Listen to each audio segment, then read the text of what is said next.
Apocalipsis 2, del 18 al 29, dice: y escribe al ángel de la iglesia en Tiatira, el Hijo de Dios, el que tiene ojos como llama de fuego y pies semejantes al bronce bruñido, dice esto: yo conozco tus obras y amor y fe y servicio y tu paciencia, y que tus obras postreras son más que las primeras.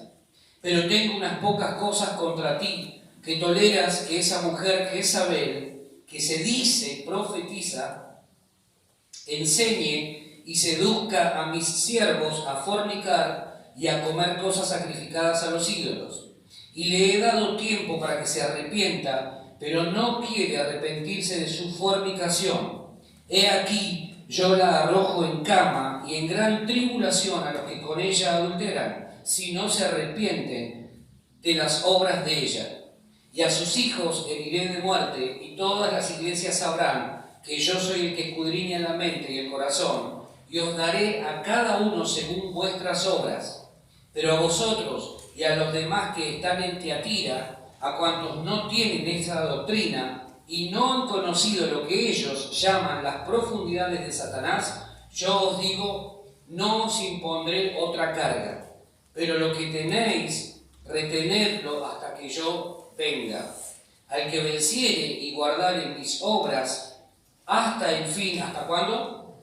Hasta el fin, yo le daré autoridad sobre las naciones y las regirá con vara de hierro, y serán quebradas como vaso de alfarero, como yo también la he recibido de mi Padre. Y le daré la estrella de la mañana. El que tiene oído, oiga lo que el Espíritu dice a las iglesias. A las iglesias. Vamos a ponerlo un poquito en contexto. Juan fue el último apóstol que quedó. De los 12 fue el último que quedó. ¿Se acuerdan cuando Jesús tiene un diálogo con Pedro y le dice a Pedro: ¿y de este qué? ¿O qué de este? Entonces Jesús le dice: ¿y a vos qué te importa? ¿Qué te importa a vos lo que yo vaya a hacer con él? Preocupate por vos. ¿Sí? Si quiero que él quede, ¿qué? Bueno, efectivamente fue el último de los 12 que quedó hasta el fin y pudo recibir la gran revelación. Apocalipsis significa eso, el libro de la gran revelación, gran y última revelación. Toda revelación se terminó con esta serie de revelaciones de Juan en el libro de Apocalipsis, es decir, que ya no hay más revelaciones. Lo que decimos o utilizamos frecuentemente la palabra revelación es para decir, bueno, lo que yo no veía, hoy lo estoy viendo. ¿Sí? Pero no hay más revelaciones escriturales, toda revelación bíblica ya fue dada. Se terminó el tiempo de la revelación escritural, ya no podemos añadir a lo que está escrito. ¿Está bien? ¿Sí? Entonces, el apóstol Juan se encuentra exiliado en una isla de Patmos. Ahí, a esa isla, iban todos los exiliados políticos y los delincuentes. No era un lugar de turismo, era un lugar donde iban a parar la gente que de alguna manera era considerada enemiga del Imperio Romano. ¿Sí? Entonces, en esa isla de Patmos, Juan empieza a tener una serie de revelaciones, empieza a ver cosas que él las empieza a escribir. Algunas cosas eran difíciles de graficarlas literalmente. Él veía figuras y escribe conforme a las figuras que vio. De hecho, ¿se acuerdan cuando vimos en el libro de Ezequiel, capítulo 1, que Ezequiel ve 4 figuras? ¿Se acuerdan del dibujito? Bueno, Juan también las ve en el Apocalipsis, las mismas. ¿Sí? Ve lo mismo. Ve a Jesús con rostro de león. ¿Qué más? Rostro de buey, de hombre y de águila. ¿Sí? Las 4 expresiones Juan también las ve. Tuvo la misma visión. Habían pasado miles de años entre Ezequiel y Juan y tuvieron la misma visión. Y Juan lo detalla. Ahora, en ese lugar Juan empieza a tener una serie de revelaciones. En el capítulo 1 empieza a ver al Señor. El carácter de Cristo le es revelado. Y dice a Jesús que tenía ojos como llamas de fuego. ¿Sí? Por eso ahí en el versículo 18 ustedes ven que se presenta como el Hijo de Dios, el que tiene ojos como llama de fuego y pies semejantes al bronce. El bronce significa firmeza, pero también significa juicio. Lo habíamos visto cuando vimos Ezequiel. Significa juicio. Ahora, ¿cómo se presenta Juan sí, les digo, este escritor a esta iglesia de Tiatira? ¿Cómo se presenta? Escribe al ángel. Es decir, el que escribe, ¿quién es?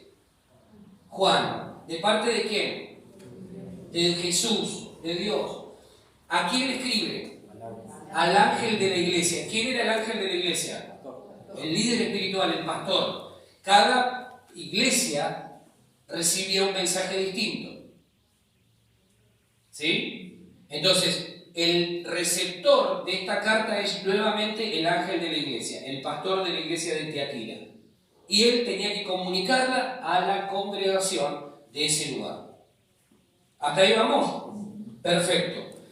Entonces, una vez que él recibe la carta, viene la presentación de aquel que escribe. Dice el Hijo de Dios. No te escribe un colega en el ministerio, no te escribe otro pastor de otra ciudad, te escribe el Hijo de Dios. Y esto ya a nosotros debe hacernos parar las antenas. Porque cuando la iglesia recibe un mensaje, el que envía el mensaje no es el pastor. ¿Quién es? Dios. El pastor lo único que hace es comunicar lo que ha recepcionado de parte de Dios para la iglesia. ¿Sí? Dice que en sus ojos hay llamas, en sus ojos hay como llamas de fuego, en su boca, dice Apocalipsis 1, una espada de doble filo, en sus pies hay bronce bruñido, eso después léanlo en Apocalipsis 1. Sus cabellos dice que son como blanca lana, en su pecho lleva un cinto de oro, su voz es como el estruendo de muchas aguas, y su rostro es como el sol cuando resplandece con toda su fuerza. ¿Quién podrá permanecer delante de su presencia? Nadie. Eso es lo que Juan ve. Dice, además, que se movía en medio de los candeleros. ¿Qué eran los candeleros? La iglesia, exactamente, las iglesias. Y los ángeles ya dijimos que eran los pastores, o líderes espirituales a quienes iba la carta dirigida. A Éfeso, a la iglesia de Éfeso, se le presenta como el que tiene las 7 estrellas en su diestra, ¿sí? El que anda en medio de los 7 candeleros de oro. Vamos a hacer un repaso de las iglesias que ya vimos para meternos en esta iglesia de Tiatira. A Esmirna se le presenta como el primero y el postrero, el que estuvo muerto y vivió. A Pérgamo como el que tiene la espada aguda de 2 filos. La espada aguda de 2 filos sale de la boca de Dios. ¿Qué representa? La palabra, que atraviesa, que corta. ¿Sí? Y ahora se le presenta a Tiatira como el Hijo de Dios, el que tiene ojos como llama de fuego y pies semejantes al bronce bruñido. Todas las iglesias recibieron una presentación distinta, pero que habla del carácter de quien escribe. Habla del carácter de Jesús. Imagínate lo que es estar frente a una persona que tiene ojos como llama de fuego. ¿Quién podrá mirar a los ojos? ¿Quién podrá resistir una espada que sale de su boca, que cuando habla corta? ¿Quién? Sin embargo, así hablaba el Señor. Cuarta iglesia, Tiatira, significa sacrificio continuo. Sacrificio continuo. Era una pequeña ciudad y hay quienes dicen que históricamente de las 7 ciudades o 7 iglesias a las que Juan describe, esta era la menos importante. Era una ciudad pequeñita, aparentemente. ¿Sí? Estaba al sur de Pérgamo, era un centro comercial importante. En el libro de Hechos, Lucas la menciona en el capítulo 16, cuando menciona a Lidia, la vendedora de púrpura, porque en ese lugar, se vendía mucha púrpura. Era lo más destacado del comercio en ese lugar. Entonces, era conocido por eso, por comerciar lo que es púrpura. ¿Sí? además de la producción de bronce. Por eso también Jesús se le presenta como el que tiene pies de bronce bruñido. Siempre Jesús te va a hablar en tu idioma. Jesús no es para nada complicado. Aquel que quiera oír, lo que tiene que hacer es estar atento. El que tiene oído, oiga lo que el Espíritu dice en la iglesia. Entonces siempre Dios te va a hablar en tu idioma, en lo que para vos es frecuente. ¿Sí? A esta gente le habló por el bronce porque también se fabricaba mucho bronce en ese lugar. Entonces ellos, al ver los pies de bronce bruñido, iban a entender lo que les estaba diciendo. ¿Sí? ¿Me siguen hasta ahí? Perfecto. Había muchos gremios comerciales que se dedicaban además a fabricar ropa. A las que les gusta comprar ropa dicen que estaba para bienes, para elegir, o para vender, porque se negociaba mucho la ropa. Y la carta a Tiatira comienza, como dijimos recién, con una presentación. El que escribe es el Hijo de Dios. Guarda, el que escribe es el Hijo de Dios. El que habla es el Hijo de Dios. Eso es algo que la iglesia necesita recuperar. Entender que quien habla no es un hombre. El que habla es el Hijo de Dios. Y eso nos tiene que poner a temblar. ¿Por qué razón? Porque a veces venimos a escuchar como que, bueno, un mensaje más. Y no es un mensaje más. El que habla es el Hijo de Dios. Y cuando el Hijo de Dios habla es porque la iglesia necesita ser edificada. La iglesia necesita ser instruida, direccionada. Por eso Él habla. Y vos como parte de la iglesia y yo como parte de la iglesia necesitamos que nuestros oídos se agudicen cada vez más para poder escuchar lo que Él tiene para decirnos. ¿Sí? Ahora, el Señor le habla al pastor de la iglesia de Tiatira y le dice, tengo un mensaje para ustedes. Tengo un mensaje. Mirá lo que dice el versículo 19. Versículo 19. Dice, yo conozco ¿qué? Tus obras. ¿Qué más? Amor y fe y servicio y tu paciencia y que tus obras postreras son más que las primeras. Yo hubiese sido el pastor de esa iglesia y digo, qué iglesia espectacular tenemos, por Dios. ¿Qué más pedir? Imagínate que Jesús venga y te diga o te dé semejante elogio, semejante halago. Yo conozco tus obras, y conozco tu amor, y conozco tu fe, y conozco tu servicio, y conozco tu paciencia, y conozco tus obras, que son las obras postreras, son mejores que las primeras. Ya está. ¿No? Ya estamos. ¿Qué más? Ahora Jesús en todas las cartas comienza afirmando a la iglesia lo bueno que hay en cada iglesia. Siempre me pregunto, y cada vez que leo estas cartas me pregunto, ¿qué verá Él en nosotros? ¿No? ¿Qué dirá si nos tuviera que escribir hoy una carta a nosotros? ¿Qué diría de nosotros? ¿Qué elogiaría?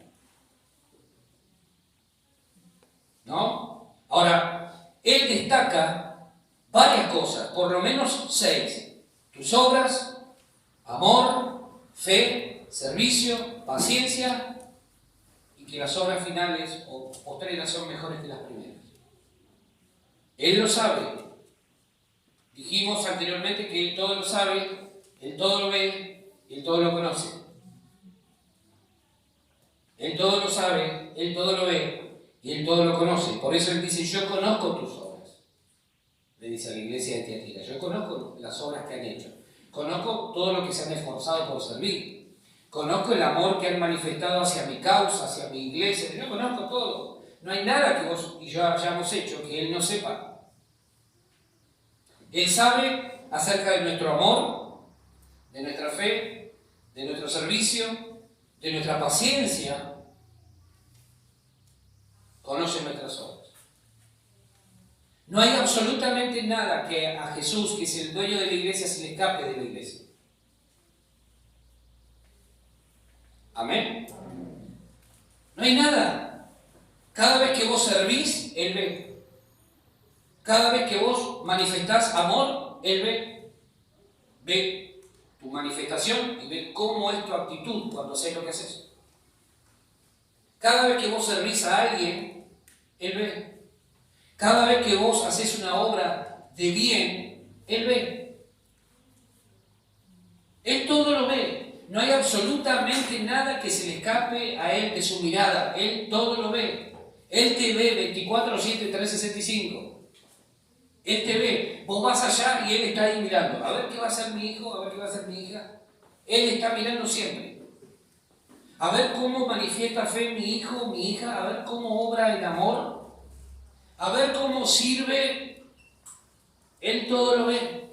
Y entonces viene Jesús y le dice a esta iglesia de Tiatira, le dice: yo conozco tus obras, conozco tu amor, conozco tu fe, conozco tu servicio, conozco tu paciencia, que tus obras postreras son más que las primeras. Yo lo sé todo. Yo conozco absolutamente todo de cada uno de ustedes.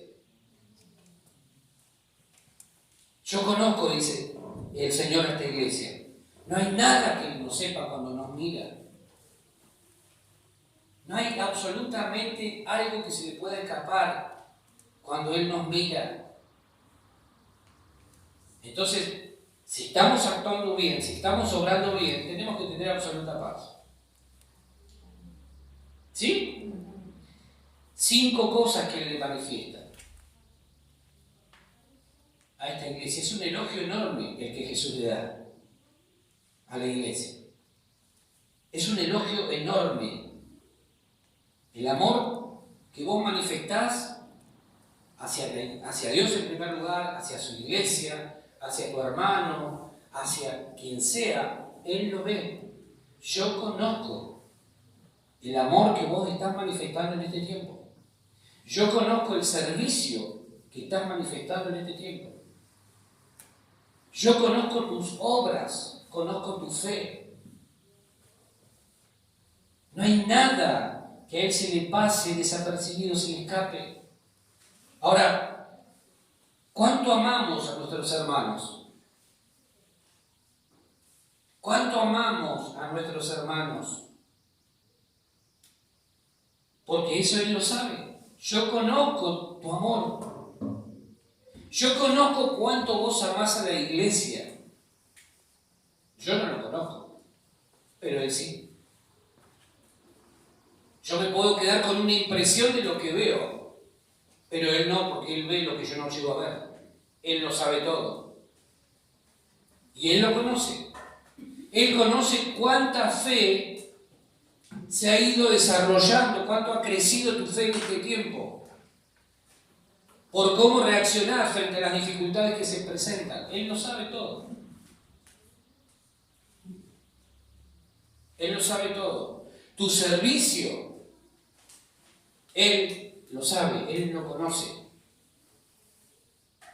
Amén. Y Él viene con recompensa. Porque Dios no le debe nada a nadie. Dios no es deudor de nadie.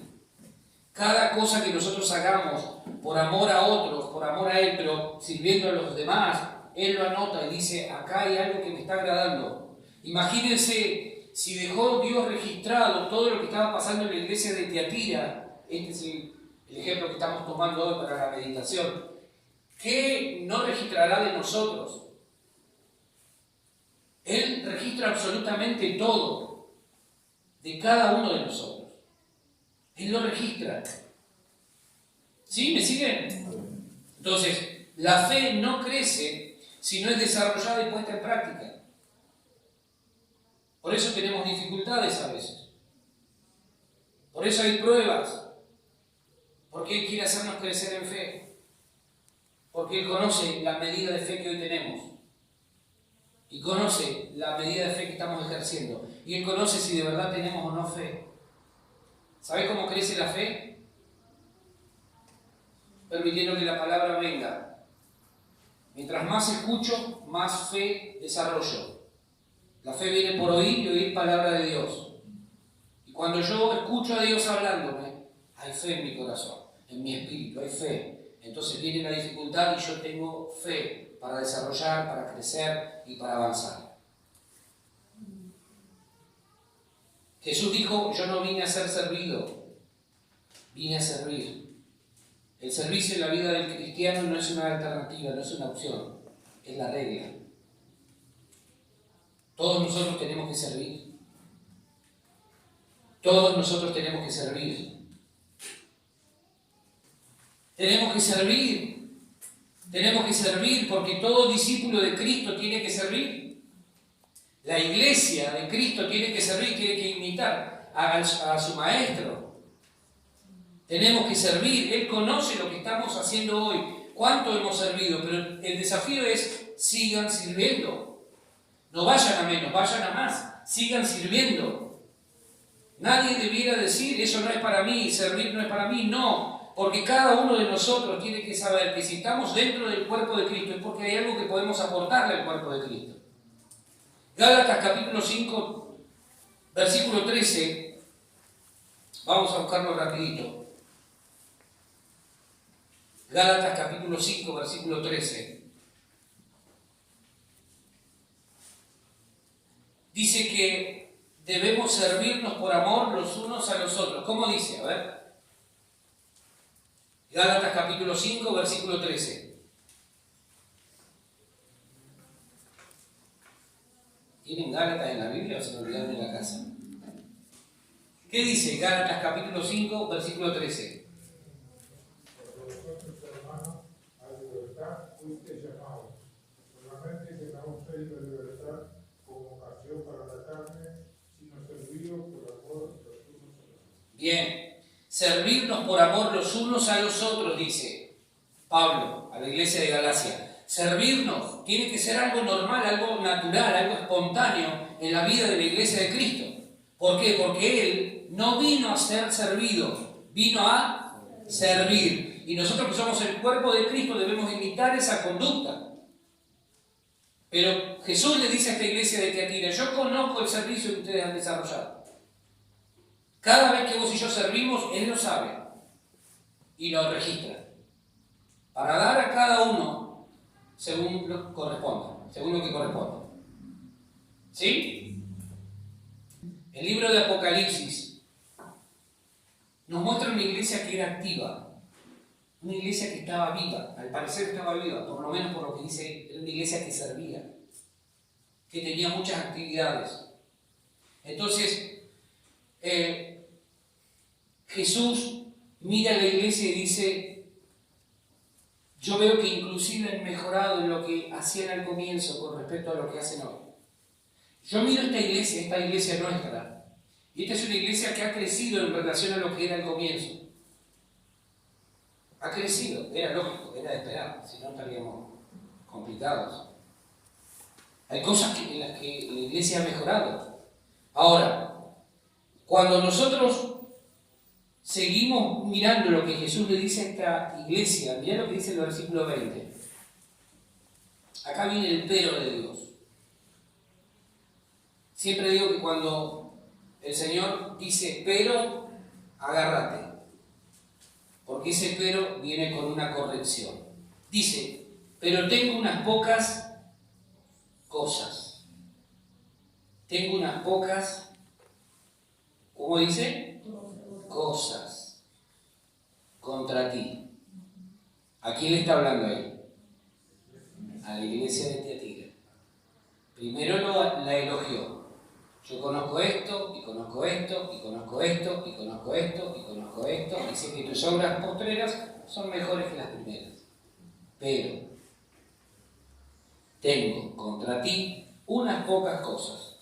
Y empieza: que toleras que esa mujer, Jezabel, que se dice profetiza, enseñe y seduzca a mis siervos, ¿a qué? A compartir, a servir, a evangelizar, a discipular, ¿a qué? Dígalo sin miedo. A y a comer cosas sacrificadas a los ídolos. Qué interesante y qué importante es que nosotros aprendamos y veamos lo que la palabra de Dios nos dice. ¿Por qué razón? Porque estamos viviendo tiempos donde las cosas están muy mezcladas, donde ya no hay claridad para enseñar, donde se permite que se enseñen una serie de cosas que la Biblia no aprueba como buenas y válidas. Y veía en ese video a una persona en un tono muy provocador, vistiendo de una forma muy provocadora. Entonces me preguntaba y yo decía, digo, ¿hasta cuándo vamos a vivir este tipo de situaciones en las plataformas? Bueno, eso tiene que ver con lo que está sucediendo acá, con lo que Dios le llama el espíritu de Jezabel en la Biblia, con lo que la Biblia enseña. Fíjense que esta mujer dice que enseñaba 2 o 3 cosas. Número 1, enseñaba, dice, que enseñaba una doctrina que era la que ella consideraba correcta. ¿Sabés que Jezabel en la Biblia representa la manipulación y representa la desvirtualización, ¿está bien dicho?, de la adoración? Jezabel lo que hizo fue sacar a Dios del centro de la adoración e implantar otros dioses paganos, otros altares a otros dioses paganos. Entonces, esto es lo que le estaba pasando por estos días a la iglesia de Tiatira, y por eso Jesús la señala y le dice: tengo unas pocas cosas contra vos. He visto cuánto servís, he visto tu amor, tu fe, tu devoción, tu búsqueda, pero tengo algo contra vos, que has tolerado que ese espíritu que fue en la antigüedad una persona, en estos días no existía esa persona.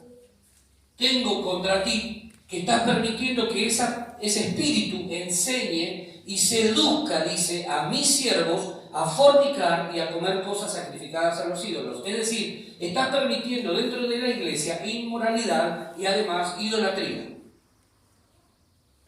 Y esto es algo que a mí me sorprende, porque muchas veces nosotros no nos damos cuenta, pero es algo que está ocurriendo con mayor frecuencia por estos días. Y entonces todo lo demás, todo el amor, la fe, el servicio, todo lo que esta iglesia tenía como algo valioso queda opacado. ¿Por qué? Porque está permitiendo que enseñe o que se enseñe algo que es incorrecto. Se está permitiendo por estos días que se enseñen cosas que es incorrecto.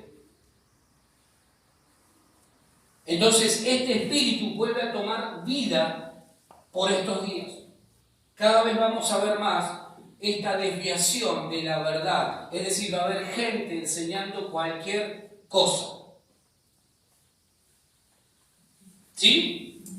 Ahora, fíjense que Dios o Jesús le dice: le he dado tiempo para que se arrepienta, pero no quiere arrepentirse. Es decir, fíjense la bondad y la misericordia de Dios, que aún a esta gente que estaba lastimando a su propia iglesia, a la iglesia de Cristo, Él le da tiempo y le dice: le he dado tiempo.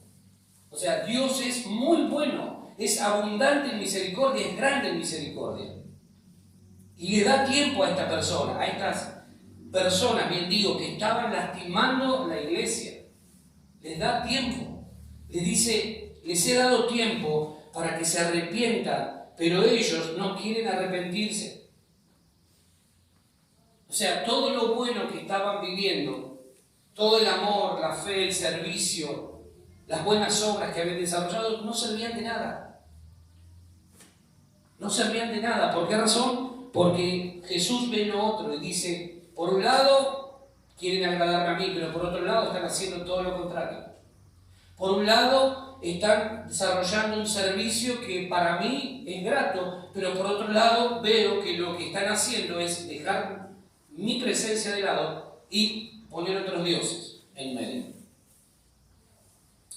¿Me van siguiendo? Ahora, eso es lo que pasaba en la iglesia de aquel entonces, y eso es lo que pasa también por estos días. Tenemos una iglesia que tiene amor al Señor, por un lado, que ama al Señor, que expresa fe, que sirve a Jesús, que hace buenas obras, pero por otro lado a veces tolera que haya enseñanzas que tienen que ver con la inmoralidad y que tienen que ver con la idolatría. Entonces todo lo demás no sirve. Mientras no se cambie eso que está mal, no sirve. Mientras nosotros no cambiemos lo que en nuestro corazón está ocupando el lugar que le corresponde solo a Jesús, por más que sirvamos, por más que digamos tener fe, por más que digamos tener amor, no sirve. No sirve. ¿Se acuerdan la semana anterior cuando hablábamos de que Dios le pregunta a Adán y a Eva, ¿quién les enseñó? ¿Quién te enseñó? Bueno, acá Jesús dice, hay alguien que te está enseñando que no es mi espíritu. Quien te está enseñando acá es un espíritu contrario a mi persona, es Jezabel. ¿Sí? Entonces, Jesús, que todo lo sabe, que todo lo conoce, viene hoy y te dice, yo conozco todo lo que vos estás haciendo, porque en el fondo yo sé que estás tratando de buscar agradarme, pero también sé que en el fondo de tu corazón hay cosas con las que todavía estás luchando y que no me sirven. Por un lado, venís y me cantás que me amás, y por otro lado todavía tenés dioses, ídolos, que estás levantando de manera continua. No sirve. Y eso es lo que tenemos que corregir. Eso es lo que tenemos que cambiar. Jezabel significa sin cohabitación. Es decir, ese espíritu va de un lado a otro. No se queda en un lugar fijo. Trata de lastimar por donde vaya. ¿Sí? No se queda en una sola iglesia. Es decir, lastima y va, y lastima y va allá, y lastima y va allá, y lastima, de donde va, lastima. ¿Por qué? Porque esa es la idea, es torcer la adoración, manipular lo más que pueda y arrastrar a la mayor cantidad de personas a la inmoralidad. No estoy hablando de gente no creyente, estoy hablando de gente creyente, gente que está dentro de las congregaciones. Gente que a veces no termina de desprenderse de esos pecados. ¿Sí? Entonces, tenemos que tener mucho cuidado. ¿Por qué? Porque este espíritu está presente en nuestros días también. Y entonces, ¿qué pasa? Que todo eso genera dentro de la vida de la iglesia confusión. ¿Sí? Imagínense que todos nosotros somos influenciados por lo que vemos. Y cuando algo no se corrige, automáticamente pensamos que eso es válido, ¿no? ¿Viste cuando una persona, por ejemplo, en autoridad, cuando una persona que está puesta en autoridad en algún área de nuestra vida, vemos que tiene cierta conducta, decimos, bueno, entonces, ¿será que todos podemos hacer lo mismo? Vemos un político que roba y decimos, bueno, entonces, ¿será que es válido? Y la verdad es que no. Vemos a alguien que miente, que alguien que está en autoridad encima nuestro y parece ser que eso es válido. Y la realidad es que no. Bueno, esa es la razón por la que Dios, Jesús, sale al encuentro de esta iglesia y dice, si no cortan, si no sacan ese espíritu, si no se arrepienten, no solamente voy a afectar la vida de esa gente que está arrastrando a la perdición a la iglesia, sino que a todas sus generaciones también. ¿Sí? ¿Por qué? Porque si no sigue creciendo eso. Y lo que nosotros no cortamos de raíz en nuestra vida, crece también. Crece. Por eso es importante que prestemos atención a lo que Dios nos habla. Entonces, ¿qué hace Dios? Dice, si no se arrepienten, si esta gente no se arrepiente, yo voy a actuar, me voy a levantar yo porque están atentando contra mi iglesia. Este espíritu o esta mujer se decía profetiza. Y ustedes saben y todos conocemos que por estos días hay mucha gente que parece ser que está con este espíritu de profetizar y de profetizar y de profetizar. Y la verdad es que nosotros tenemos que saber que primero tenemos que tener las antenas bien paradas para saber de qué se trata cuando alguien nos da una palabra profética, ¿no? Porque la palabra profética más segura, ¿cuál es? La Biblia. Bien. Ahora, los cristianos de esta iglesia, a esta mujer la recibían como profetisa. Ella se decía ser profetisa y los hermanos la veneraban.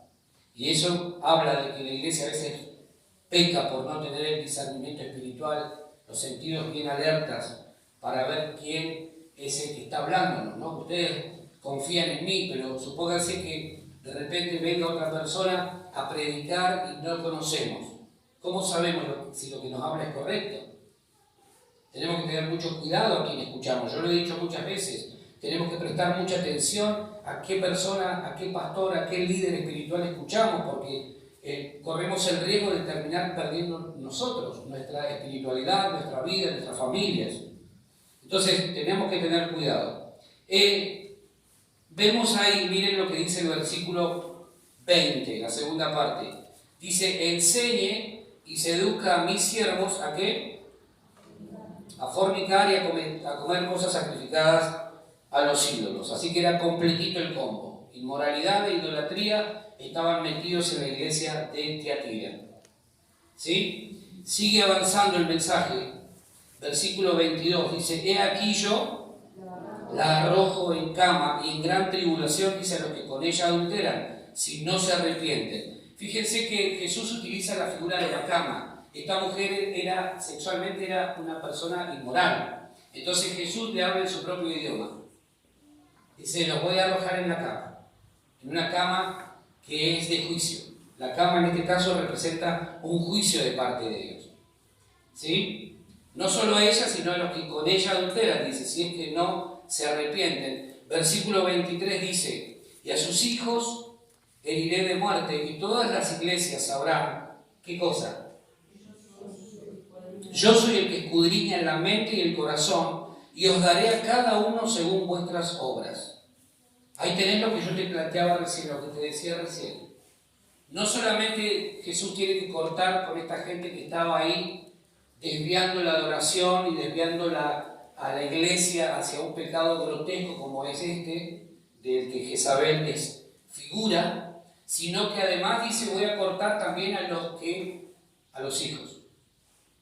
¿Sí? Voy a cortar a las generaciones que vienen también. ¿Por qué? Porque si no, lo que no cortamos nosotros en nuestra vida, eso crece y afecta a nuestras generaciones también. Y tenemos que tener mucho cuidado con este tipo de cosas. A veces hay cosas que en nuestra vida no las alcanzamos a detectar a tiempo, no las cortamos a tiempo y eso crece. Crece. Y después lo heredan nuestros hijos, nuestros nietos, nuestros descendientes. Y ellos quizá no entienden por qué están viviendo lo que están viviendo, pero en definitiva es porque nosotros quizá no tuvimos la capacidad de ver a tiempo qué era lo que estaba mal. ¿Sí? Y si nosotros queremos dejar mejores generaciones, tenemos que aprender que primero tiene que Dios empezar a trabajar en nuestra vida, en nuestro carácter, en nuestra manera de pensar, en nuestra vida completa. Y entonces ellos van a ser modelados por nuestro ejemplo. ¿Sí? Amén. Entonces, Jezabel lo que hacía era competir por el primer lugar. Porque también ocurre esto. Ese espíritu compite. Es un espíritu de competencia. Viene a competir con las personas para ocupar el primer lugar, ocupando los lugares importantes, los lugares de autoridad. Y entonces trata de silenciar la voz de Dios. El espíritu de Jezabel trata de silenciar la voz de Dios y busca que no haya voz de Dios en la iglesia. ¿Sí? Por eso es importante que en este tiempo activemos nuestros sentidos espirituales para poder escuchar la voz de Dios. Dios nos está hablando en este tiempo. Dios nos está hablando para que nuestra vida esté ordenada delante de Él y que podamos hacer lo que tenemos que hacer. ¿Sí? Amén. Ahora, el punto es que Dios dice, yo le di tiempo. Y eso me habla a mí de la abundante misericordia de Dios. Dios le da tiempo. Dios a todos nosotros nos da tiempo para que hagamos las cosas que tenemos que hacer.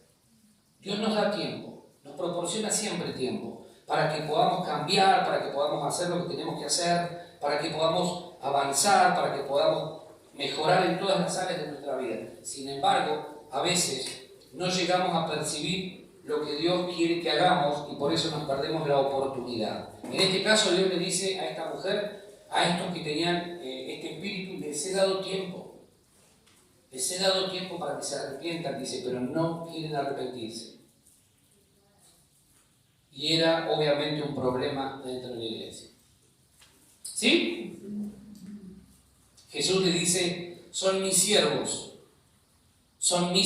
dice, los que están envueltos en este problema. son mis siervos los que están entregados a la idolatría y a la inmoralidad. Es muy duro lo que Dios le está hablando a la iglesia de Tiatira. Sin embargo, a pesar de eso, Dios le da tiempo.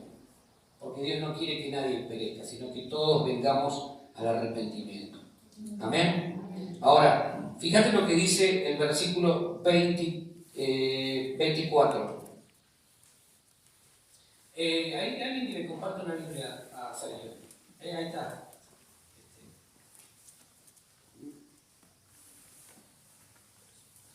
Versículo 24. Dice: pero a vosotros y a los demás que están en Tiatira, a cuantos no tienen esa doctrina y no han conocido lo que ellos llaman las profundidades de Satanás, yo os digo, no os impondré otra carga. Es decir, Dios, que todo lo ve, que todo lo sabe, que todo lo conoce, ve que había un grupo de personas que se habían conservado íntegros. Por eso les dice: pero a ustedes, ¿sí? Pero a vosotros y a los demás, dice, que están en Tiatira, a cuantos no tienen esa doctrina jezabélica, dice, yo no les voy a imponer otra carga. No les voy a imponer más carga. Lo único que Él les dice es: retengan lo que tienen hasta que yo venga. Es decir, Dios ve que siempre hay un grupo de personas que se han guardado íntegros, que se han guardado de pecado. Y Dios sigue adelante con ese grupo de personas. Gracias a Dios por ese grupo de personas que aprenden a guardar su integridad, aprenden a cuidar su corazón. Gracias a Dios, yo oro para que cada uno de nosotros sea ese tipo de persona. Para que podamos cuidarnos, para que podamos guardar nuestra integridad, para que podamos ser libres de toda idolatría. ¿Por qué? Porque durante este tiempo ustedes van a ver que esto va en aumento. Vamos a descubrir que son muchos los que se entregan a la idolatría, cada vez más. Idolatría no tiene que ver con prender necesariamente, como digo siempre, una vela a algún santo, sino que a veces correr a Dios del centro de adoración, ya eso es idolatría. A veces adoramos más las cosas materiales, a veces adoramos más las cuestiones que tenemos, a veces adoramos más, no sé, una relación, a veces adoramos más un trabajo que a Dios, que es en definitiva quien nos dio todo eso para que lo disfrutemos, claro que sí. Pero cuando corremos a Dios del centro, es cuando ya nos convertimos en personas que somos idólatras. Y cualquiera de nosotros puede caer en eso, porque es muy sutil la línea. Es muy sutil la línea. Entonces tenemos que tener cuidado de ese tipo de cosas. Lo bueno es que Jesús le dice: ustedes que no se han contaminado con esa doctrina, a ustedes que todavía se han guardado, lo que yo voy a hacer es, no les voy a imponer más carga. Lo que sí les voy a pedir es, cuiden lo que tienen hasta que yo venga. ¿Sí? Amén. Y eso es lo que Dios hoy quiere que entendamos. Que nuestra tarea primera es cuidar lo que tenemos hasta que Él venga. ¿Qué tenés hoy? Y tengo a Cristo en mi vida, tengo salvación, tengo su presencia dentro mío, tengo su protección, tengo su bendición. Entonces, ¿qué tengo que hacer? Cuidar. Todo lo que vos tenés hoy en tu mano que Dios te ha dado, cuidar. Cuidar. Cuidar. Porque eso viene de Dios. Él te lo ha dado. Él dice en el versículo 25, pero lo que tenéis, retenedlo hasta que yo venga. ¿Sí? Hasta que yo venga. Lo que vos tenés, cuidalo. Cuidalo. Cuidá lo que Dios te ha dado. Cuidá tu vida, que es lo primero que Dios nos da, vida. Cuidá las finanzas que tenés. Cuidá las relaciones interpersonales que tenés. Cuidá lo más importante que puedas tener después de Dios. Cuidalo. Porque eso nos lo ha dado Él. Cuidemos la iglesia. que Dios nos da para disfrutarla. Vamos a cuidarla hasta que Él venga. ¿Sí? Y mirá lo que dice el versículo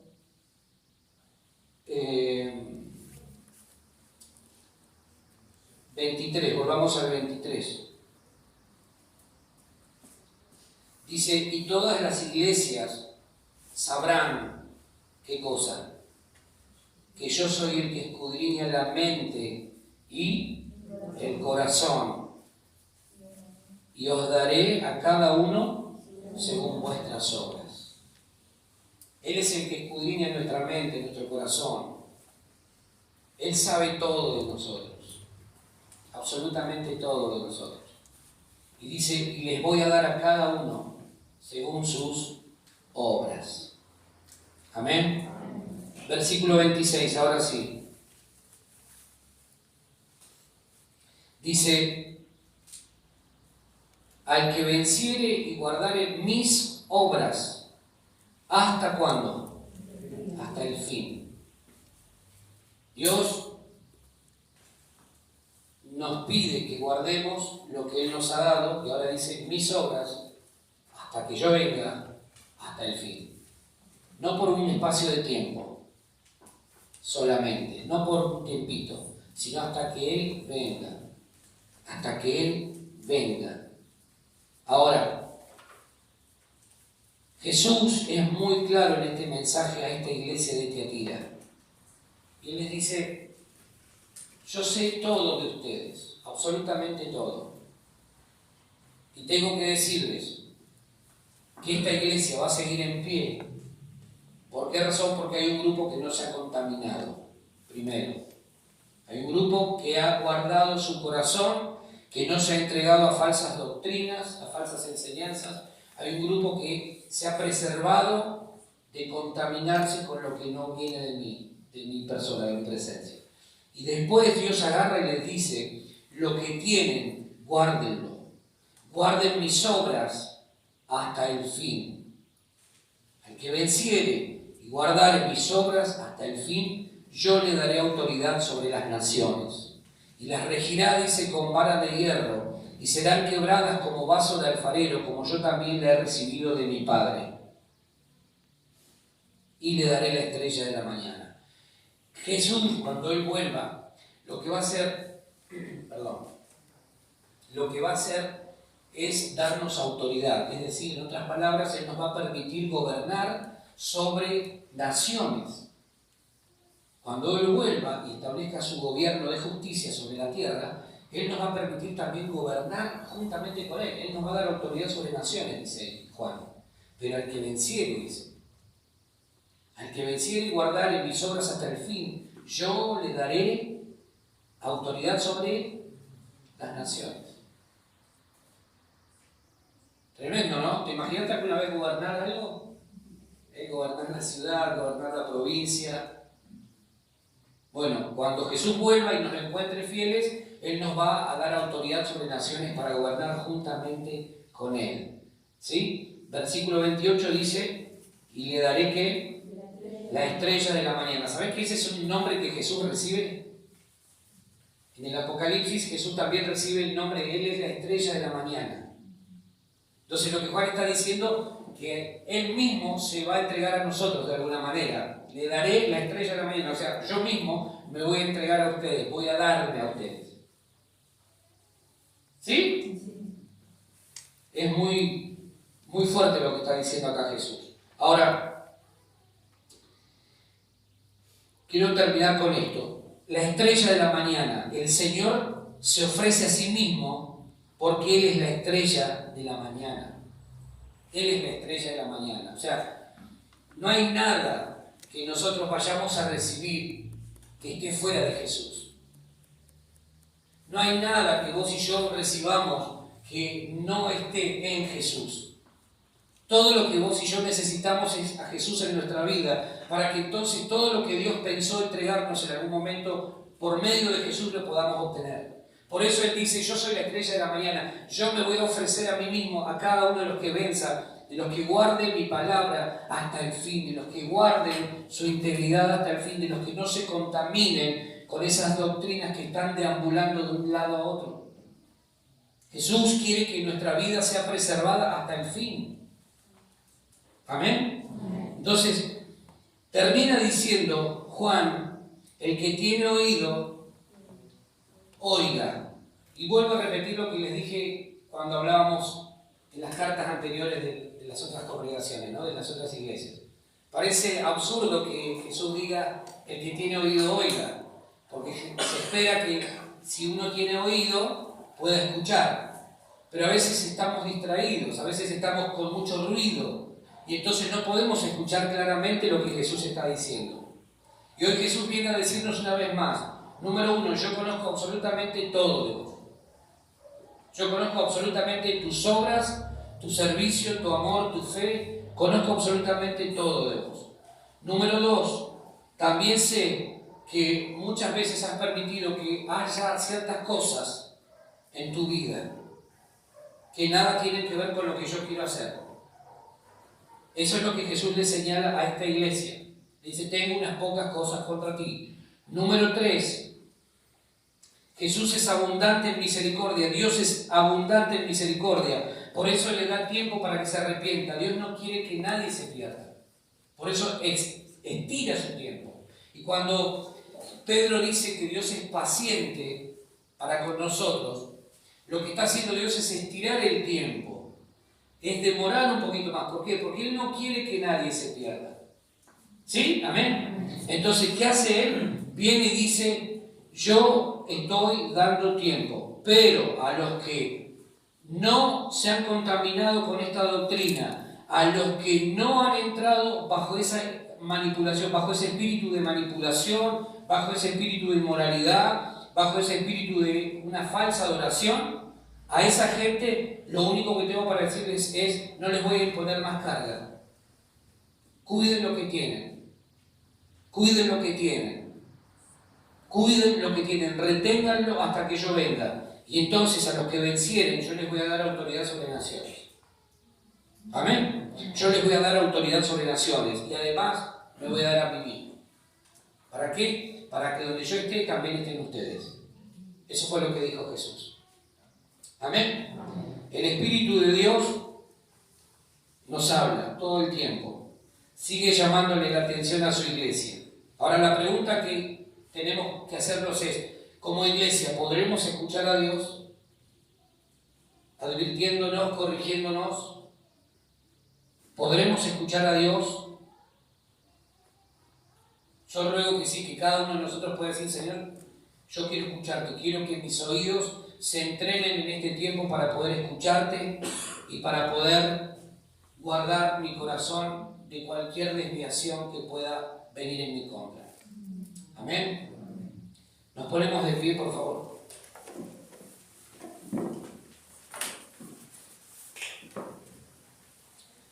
Vamos a cerrar nuestros ojos y vamos a orar, ¿sí? Vamos a darle gracias a Dios por su palabra.